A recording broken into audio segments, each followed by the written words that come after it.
necha yil bo'ldi do'stlik? Hozir aytaman. Yandaga necha yil bo'ldi bilasiz? Bilmaysiz. 55 yil. Yana 55 yil yandaga bo'lsa, biz endi o'sha haligi birinchi yig'ilishimizdan keyin, tashkil bo'lgandan keyin endi haligi biz buni rasmiylashtirishimiz kerak. Filarmoniya degan joy bo'lardi. Mana Bilamiz, filarmoniya. Yoritamiz biz o'zimiz. O'sha filarmoniyada keyin yana O'zbek konsert degan tashkilot bo'lgan. O'sha yerda biz haligi shtatni единица o'zbekchasi qanaqa bo'ladi? Shtatda endi 71-yilda bo'lgan. Men bilishimcha, G'ulom bizdan oldinroq kelgan. Masalan, mana hozir 55 yildan ham oshgan. Bir qandaydir ansamblda o'sha qo'shiq aytardi. Endi qarang, o'sha paytda buyuk ustozlar Tavakkal Qodirovlaryu, Faxriddin Ma'murjon akalaryu o'shalar shu o'rtada ishga kirib turishadi. Ha, bilib Ma'murjon akalaryu, Jo'raxon akalar o'shalarni nima deydi, shunday sharafga ega bo'lganmiz, ularni qo'llarini siqib, ularni salomlar, duolarini olganmiz. G'ulom ham shunaqa.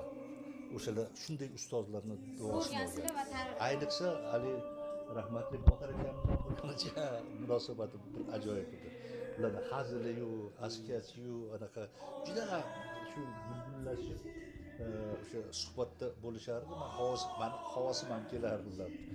Endi shunaqangi insonlar bilan mana shularni suhbatdosh bo'lgan, shularni duosini olgan. Ular mana natija albatta. Endi sahnadosh bo'lish hamma ham qalishidan keladi. Chunki qarg'ani ko'zini qarg'a cho'qimaydi deyshadi, lekin san'at sohasida do'stlik bo'lmaydi degan gap ham bor. Yo'q. Endi haligi qoidalarda ham har qanday bir anaqa bo'ladi-yu, исключение. Bu o'sha исключение bo'lsa kerak. Nima deydi haligi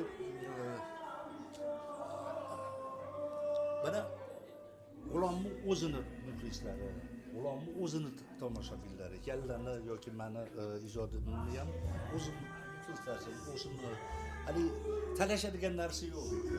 Avvalambor shu ijod hamisha yor bo'lsin. Eng asosiy bizni niyatimiz shu. Ijod hamisha yor bo'lsin. Muxlislar uchun ijod qilish. Muxlislar uchun ijod qilish demayapsiz. Albatta. Sizlar mana necha yillik do'stsizlar. Ularni kamchiliklarini ham bilasiz, yaxshi taraflarini ham bilasiz. Eng yaxshi taraflarini muxlislar uchun ocha olasizmi?